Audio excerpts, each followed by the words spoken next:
Carbon and its compound. Allotropes of carbons, आज हमें पढ़ना है कार्बन के अपर रूप या allotropes of carbon.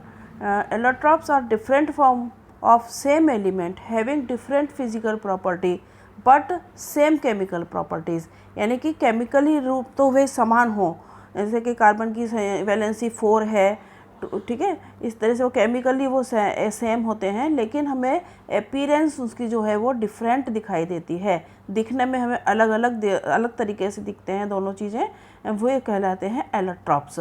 For example diamond and graphite.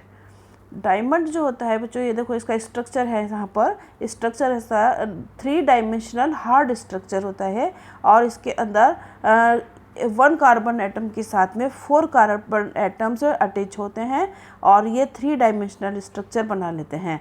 ये जो डायमंड होता है हार्डेस्ट सब्सटेंस है, हमारा जो नॉन सब्सटेंस है आज अभी तक के वर्ल्ड में सबसे हार्डेस्ट जिसको बोलते हैं वो सब्सटेंस डायमंड है। ये इलेक्ट्रिसिटी का बेड कंडक्टर है, इसमें इलेक्ट्रिसिटी पास नहीं हो सकती है और इसका जो यूज़ है वो ज्वेलरी वगैरह में होता है। डायमंड को जो है हम सिंथेसिस भी कर सकते हैं, लैब में सिंथेसाइज किया जा सकता है। जब कोई कार्बन जो प्योर कार्बन है उसे वेरी हाई टेम्परेचर और हाई प्रेशर के ऊपर ट्रीट किया जाएगा तो वो डायमंड में चेंज हो जाता है।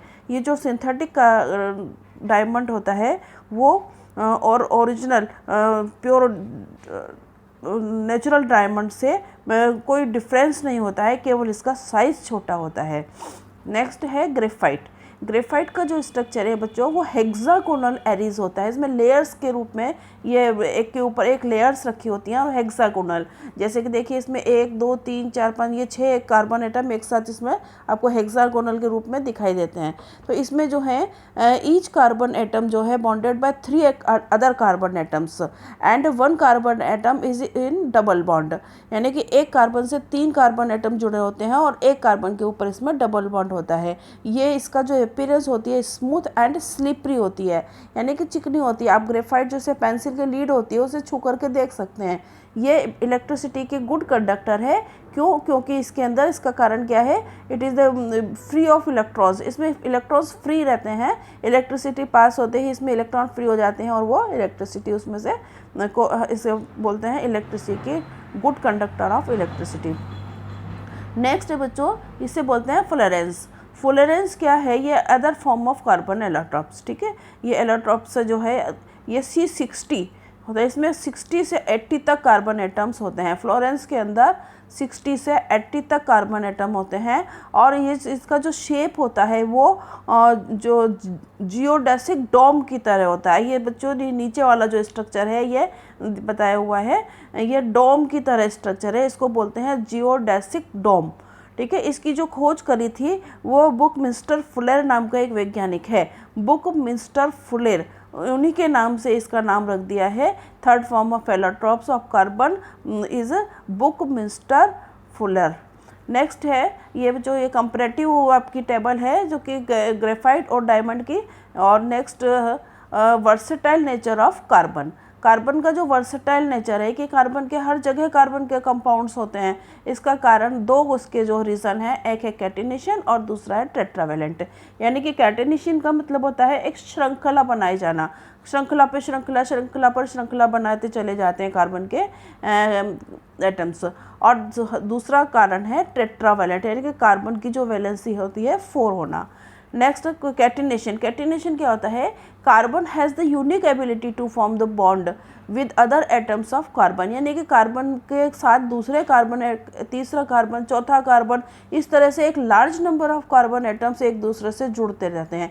और बच्चों यहाँ पर हम एक को भी ऐड कर सकते हैं कि ज़रूरी नहीं एक सीरीज़ में भी ये कार्बन एटम ऐड हो जाते हैं, ब्रांच में भी, ये देखिए नीचे ब्रांच में भी ये ऐड हो गए हैं, और साइक्लिक फॉर्म में भी ये ऐड हो जाते हैं, ठीक है। तो ये यही कारण है, इसको बोलते हैं कैटिनेशन, यानी कि श्रृंखला बना लेना, ब्रांच, राउंड, सर्कल, चाहे जैसी कितने भी कार्बन परमाणुओं की ये श्रृंखला बना सकते हैं। 35 40 50 100 तक कार्बन जो है इसमें एक साथ जुड़ सकते हैं।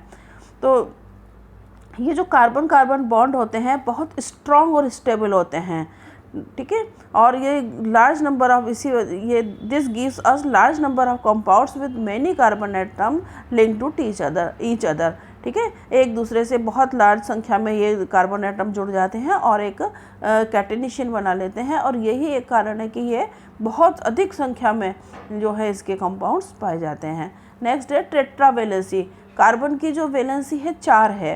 ये तो ये इसमें क्या होता है, एक कार्बन परमाणु के साथ में 4 अलग अलग प्रकार के एटम्स भी जुड़ सकते हैं। जैसे यहाँ हाइड्रोजन 4 जोड़ रखे हैं, इनकी जगह पर एक पर हाइड्रोजन, एक पर नाइट्रोजन, सल्फर, क्लोरीन, किसी भी प्रकार का कोई भी इसमें एटम जुड़ सकता है, ठीक है। दूसरा क्या है, ये जो कार्बन कार्बन जो बॉन्ड होते हैं बहुत स्ट्रॉन्ग होते हैं। कारण क्या है कि इनका जो न्यूक्लियस होता है ये जो बहुत छोटा होना, इसका जो कार्बन का जो साइज़ है वो छोटा होना, इससे क्या होता है कि जो कार्बन का जो न्यूक्लियस छोटा होता है ये इलेक्ट्रॉनों को अपने अंदर खींच के रखता है ना।